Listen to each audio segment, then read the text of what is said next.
नमस्कार दोस्तों, सुबह सुबह की सबसे पहली बड़ी खबर में आपको बताएंगे कि कांग्रेस की न्याय यात्रा रैली को सशर्त मंजूरी, अभियान छेड़ बोले राहुल गांधी, लेकर रहेंगे इंसाफ, डरो मत और सहो मत। जी हां दोस्तों, इसी प्रकार दूसरी बड़ी खबर में आपको बताएंगे कि कांग्रेस ने बदला न्याय यात्रा शुरू करने का स्थान, अब इम्फाल नहीं नए जिले से होगी शुरुआत, जिसको लेकर के भाजपा को लगा है बड़ा झटका। इसी प्रकार तीसरी बड़ी खबर में आपको बताएंगे कि ईवीएम बैन करने की मांग को लेकर के प्रदर्शन, भारत मुक्ति मोर्चा के कार्यकर्ताओं ने धरना दिया और 31 जनवरी को चुनाव आयोग के घेराव की दे दी है चेतावनी। अगर ईवीएम को रोका नहीं गया तो चुनाव आयोग का घेराव किया जाएगा।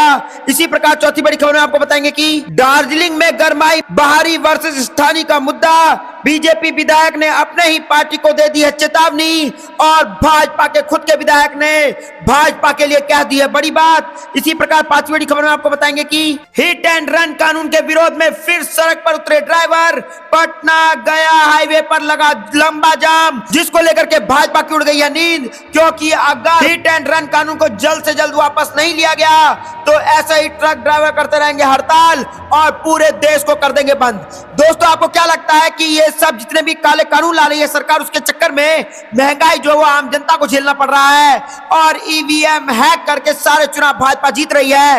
आपको क्या लगता है दोस्तों, क्या ईवीएम को हैक किया जा सकता है? हाँ या ना कमेंट में जरूर बताइएगा। इस वीडियो को लाइक, चैनल को सब्सक्राइब करके रख लीजिएगा और दोस्तों, अगर आप लोकसभा चुनाव 2024 में इंडिया गठबंधन के साथ खड़े तो कमेंट में इंडिया जरूर लिखिएगा। रुक करते हैं पहली खबर की तरफ। कांग्रेस की न्याय यात्रा रैली को सशर्त मंजूरी, अभियान छेड़ बोले राहुल गांधी, लेकर रहेंगे इंसाफ, सहो मत और डरो मत। जी हाँ दोस्तों, आपको पता चले कि कांग्रेस की भारत जोड़ो न्याय यात्रा को नॉर्थ ईस्ट के मणिपुर से सशर्त मंजूरी मिलने के बाद पार्टी के पूर्व अध्यक्ष राहुल गांधी ने गुरुवार को भारत जोड़ो न्याय यात्रा के तर्ज पर लोगों को न्याय योद्धा बनाने के लिए अभियान छेड़ा। जी हाँ दोस्तों, केरल के वायनाड से पार्टी ने सांसद के एक्स पर पोस्ट में लिखा था, अब तो लेकर रहेंगे न्याय, सहो मत और डरो मत, भारत जोड़ो न्याय यात्रा से जुड़े और मिस कॉल करें। तो दोस्तों, यहाँ पर राहुल गांधी ने बड़ा ऐलान कर दिया है और साफ साफ कहा है कि यहाँ सहो मत और डरो मत और लेकर रहेंगे न्याय, और न्याय यात्रा को कोई भी नहीं मोड़ रोक सकता है, चाहे वो भाजपा ही क्यों ना हो। दोस्तों, आपको भी ऐसा लगता है कि राहुल गांधी धीरे धीरे निडर होते जा रहे हैं और उनकी जितने भी यात्रा है, भारत न्याय यात्रा हो या भारत जोड़ो न्याय यात्रा हो, कोई भी यात्रा हो, राहुल गांधी को मजबूत कर रहा है और कांग्रेस की राजनीति मजबूत हो रही है, जिसको लेकर के भाजपा की नींद उड़ी हुई है और लोकसभा चुनाव 2024 में भाजपा को लग सकता है बड़ा झटका। दोस्तों, आपको जो भी कुछ लगता है कमेंट जरूर बताइएगा।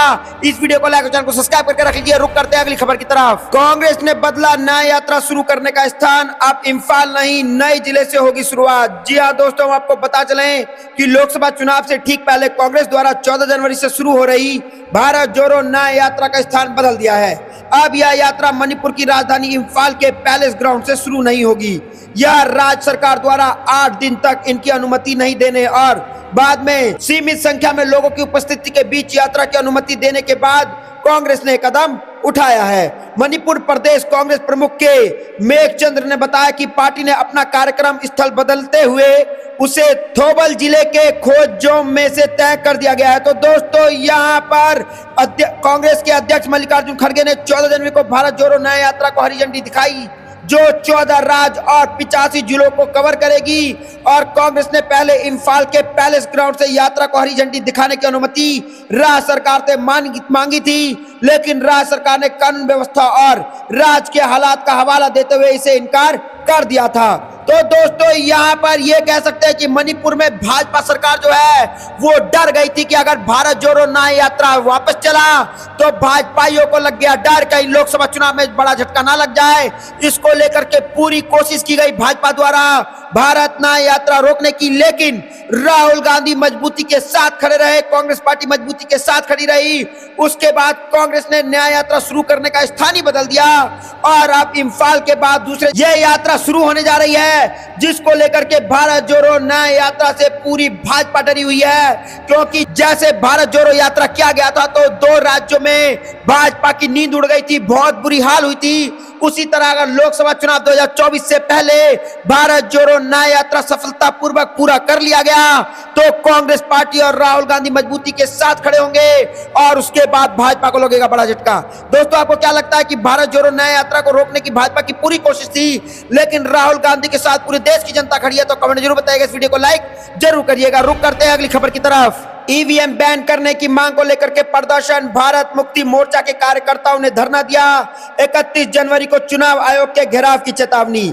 जी हां दोस्तों, मैं आपको पता चले कि भारतीय मुक्ति मोर्चा पार्टी ने ईवीएम जगह बैलेट पेपर से चुनाव कराने की मांग की है। इस मांग को लेकर के बुधवार को पार्टी के कार्यकर्ताओं ने झुंझुनू में कलेक्टर पर धरना प्रदर्शन किया।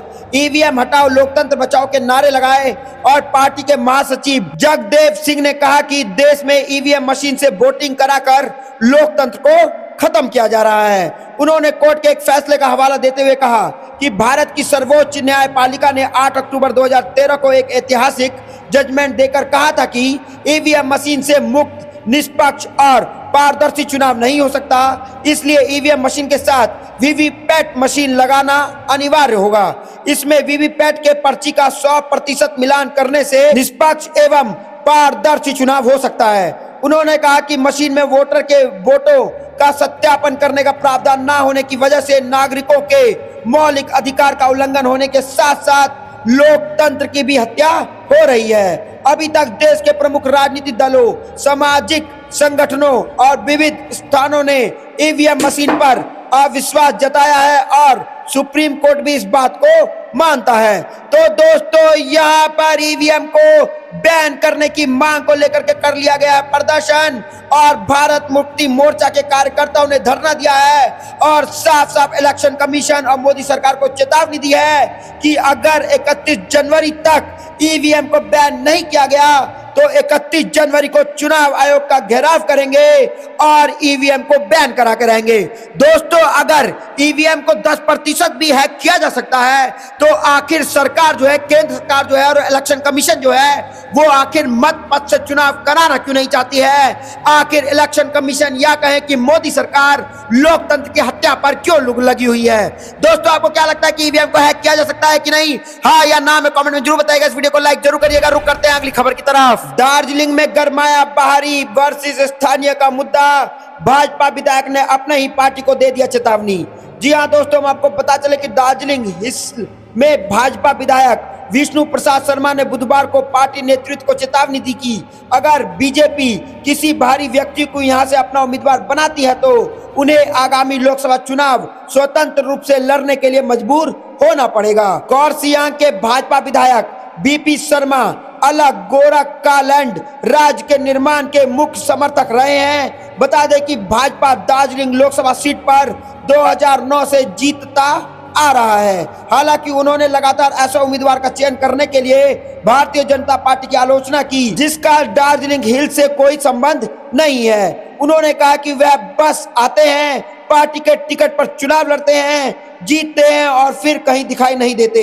इस मामले पर अपना नजरिया जाहिर करते हुए विष्णु प्रसाद शर्मा ने कहा, इस बार हम एक अच्छा उम्मीदवार चाहते हैं और दार्जिलिंग हिल्स का बेटा हो। तो दोस्तों, यहाँ पर खुद के भाजपा के विधायक ने भाजपा पर उठा दिया है प्रश्न चिन्ह और कहा है कि दार्जिलिंग का वही बनेगा सांसद जो दार्जिलिंग हिल्स का बेटा होगा, ना कि बाहर से भाजपा किसी को भेजेगी, टिकट देगी, यहाँ वो चुनाव लड़ेगा, चुनाव जीतेगा, सांसद भवन पहुंचेगा, लेकिन दार्जिलिंग हिल्स पर वापस नहीं आएगा।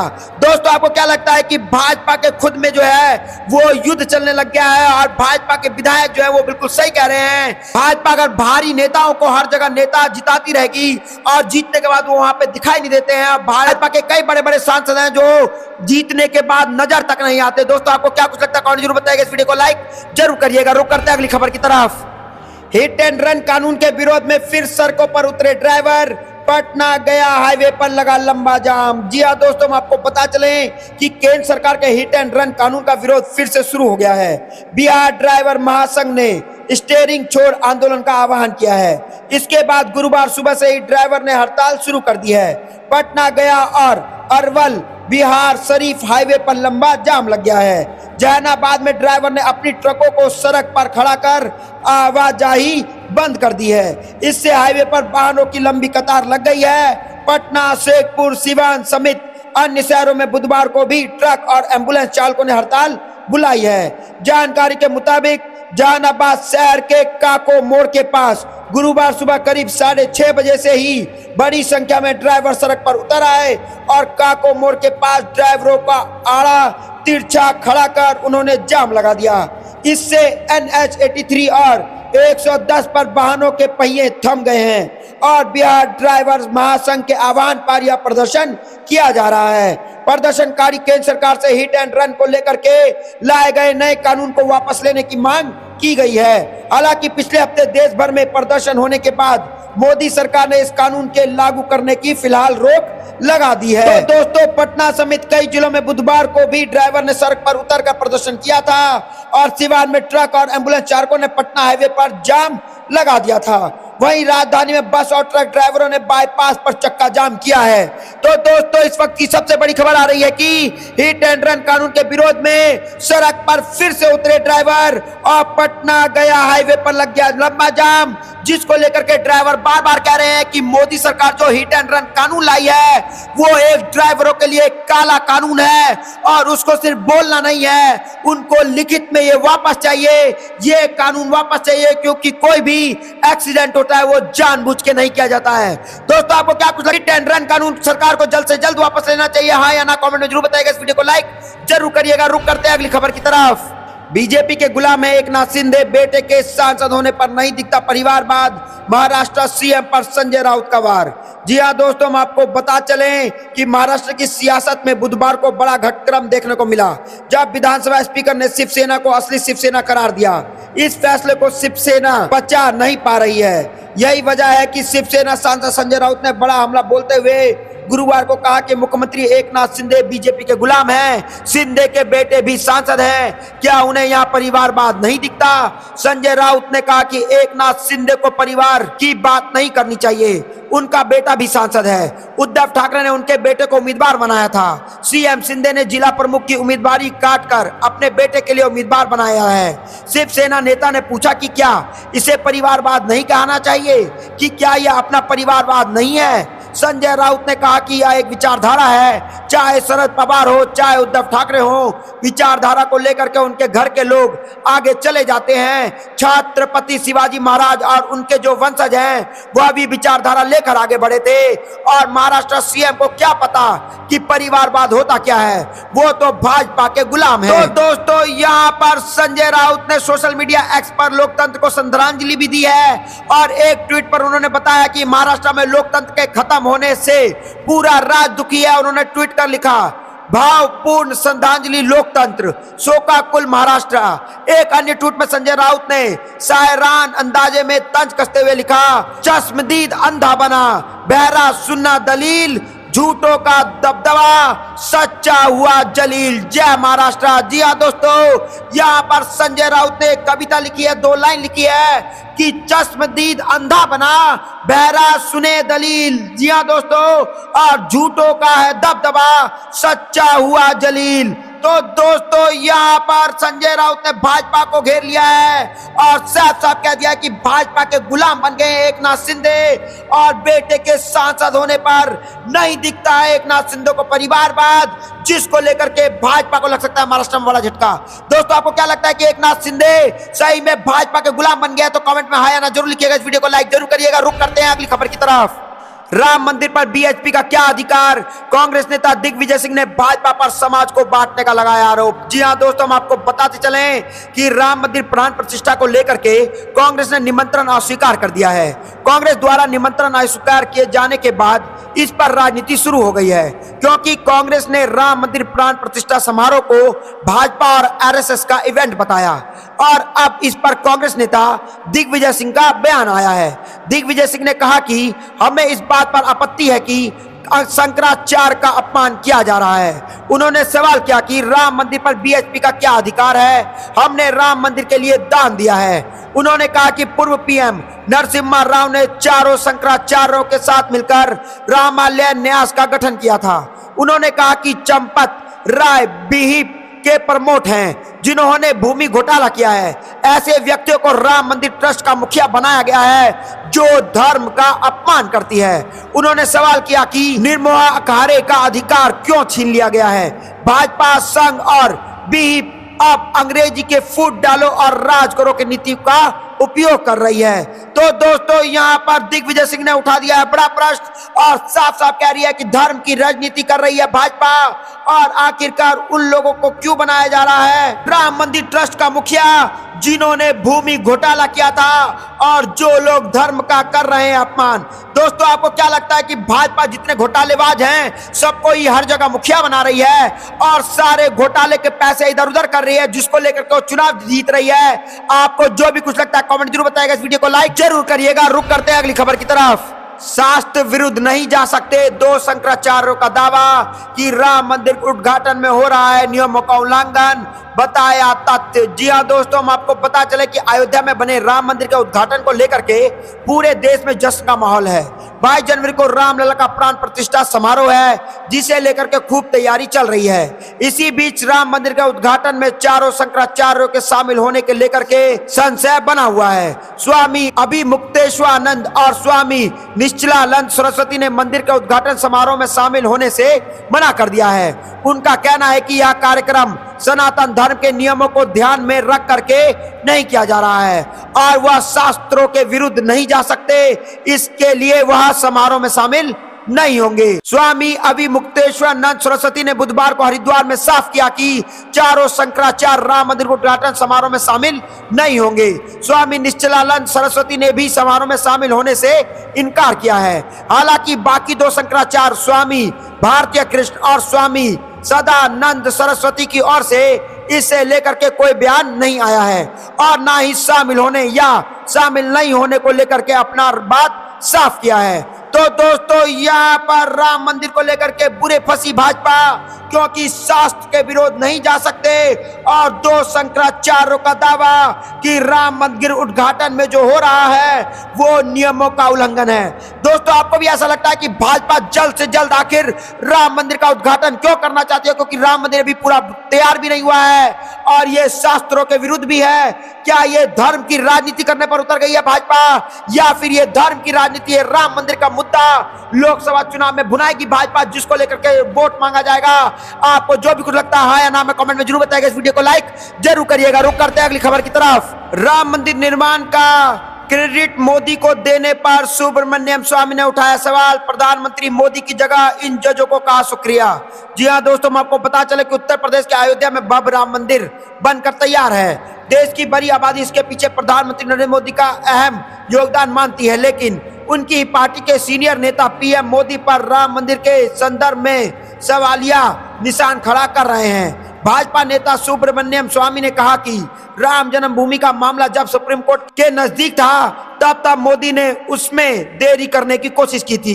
अपने ट्वीट में सुब्रमण्यम स्वामी कहते हैं कि मंदिर के निर्माण के लिए असल में सुप्रीम कोर्ट और तत्कालीन chief justice of India Ranjan Gogoi समेत बाकी जजों को शुक्रिया अदा किया जाना चाहिए।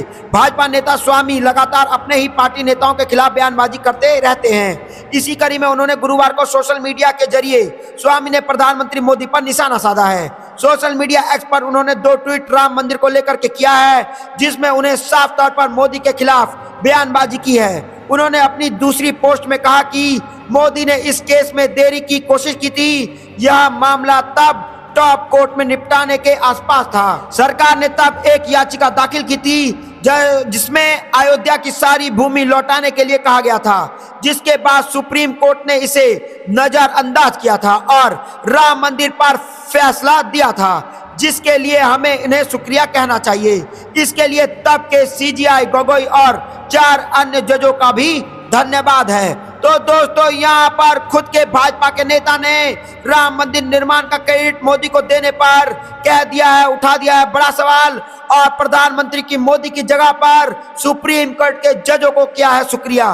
दोस्तों, आपको क्या लगता है कि राम मंदिर बनने में सबसे बड़ा हाथ सुप्रीम कोर्ट के जजों का है? तो आप कमेंट में हाँ या ना कमेंट में जरूर बताइएगा। इस वीडियो को लाइक जरूर करिएगा। रुक करते हैं अगली खबर की तरफ। राम मंदिर अधूरा, कहा गया बेटी बचाओ का नारा, अलका लामा ने निकाली भड़ास। भाजपा की लगाई क्लास। जी हाँ दोस्तों, हम आपको बता चले कि कांग्रेस नेता राहुल गांधी की भारत जोड़ो न्याय यात्रा चल रही है। इसे लेकर के जयपुर कांग्रेस ऑफिस में एआईसीसी महिला कांग्रेस राष्ट्र अध्यक्ष अलका लांबा और पीसीसी अध्यक्ष गोविंद सिंह डोटासरा की प्रेस कॉन्फ्रेंस हुई, जिसमें अलका लांबा ने कांग्रेस की ओर से भड़ास निकाली और भाजपा की जमकर क्लास लगाई। अलका लांबा ने सबसे पहले राम मंदिर को लेकर के बात की और कहा कि अधूरा राम मंदिर बनाकर भाजपा लोकसभा चुनाव में इसका फायदा उठाने की कोशिश कर रही है। अलका लांबा ने कहा कि गुरु शंकराचार्य ने राम मंदिर कार्यक्रम का विरोध किया तो भाजपा वालों ने उनके अधर्मी कहा, राष्ट्रपति को नहीं बुलाया। गुरु शंकराचार्य अपमानित महसूस कर रहे हैं। राम मंदिर के प्राण प्रतिष्ठा समारोह को बुलावा बीएचपी आरएसएस क्यों दे रही है? कांग्रेस के कुछ नेताओं की निजी आस्था है कि वह राम मंदिर समारोह में भाग लेने या नहीं, लेकिन पार्टी गुरु शंकराचार्य के साथ है और चुनावी लाभ के लिए भाजपा आधे अधूरे राम मंदिर का उद्घाटन करवा रही है और चुनाव आयोग निष्पक्ष नहीं है, कुछ भी हो सकता है। दोस्तों, आपको भी ऐसा लगता है कि मोदी सरकार जो है वो धर्म की राजनीति पर उतर आई है और लोकसभा चुनाव 2024 से पहले आधे अधूरे राम मंदिर को जानबूझकर उद्घाटन कर रही है, जिससे धर्म की राजनीति खेल सके? हाँ या ना में कमेंट में जरूर बताइएगा। और आप भी लोकसभा चुनाव 2024 में इंडिया गठबंधन के साथ खड़े तो कमेंट में इंडिया जरूर लिखिएगा। और दोस्तों, इस वीडियो को लाइक, चैनल को सब्सक्राइब करके रख लीजिएगा। जय हिंद, जय भारत।